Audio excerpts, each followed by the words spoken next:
Parenthood is that even though the federal constitution doesn't protect this right anymore, the state constitution still continues to protect the right to terminate a pregnancy because Idaho has a stronger right to privacy than what is found in the federal constitution.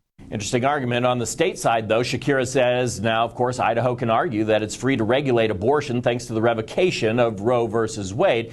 She says all through all of this, there's one thing that's certain. With all these lawsuits, it is confusing and extremely unclear how it's all going to shake out.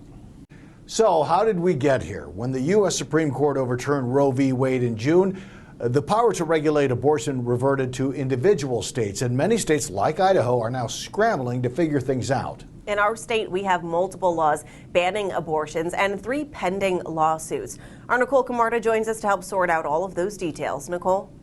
Planned Parenthood has filed 3 lawsuits against the state of Idaho, and currently none of Idaho's abortion laws have taken effect, and abortion is still legal here for now. Today's oral arguments in state Supreme Court focused on 2 of those suits, which target 2 Idaho laws, the total trigger ban and the civil enforcement component of the fetal heartbeat law.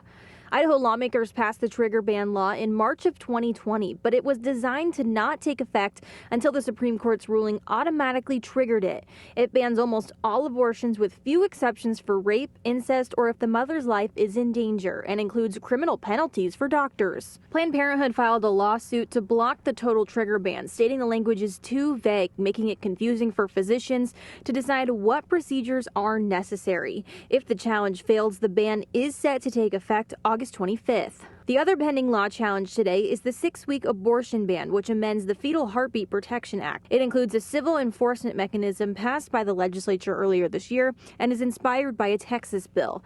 This would allow family members to sue abortion providers for performing abortion care. It was supposed to take effect this year, but the civil enforcement mechanism is currently blocked by the Idaho Supreme Court due to the lawsuits. The other portion of Idaho's abortion laws is the so-called fetal heartbeat bill itself, which also is a trigger law.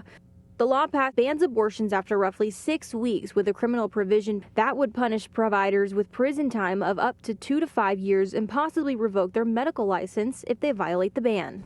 Planned Parenthood is also challenging this law, but the Supreme Court has not taken any action on this case yet. In studio, Nicole Camarda, Idaho News 6.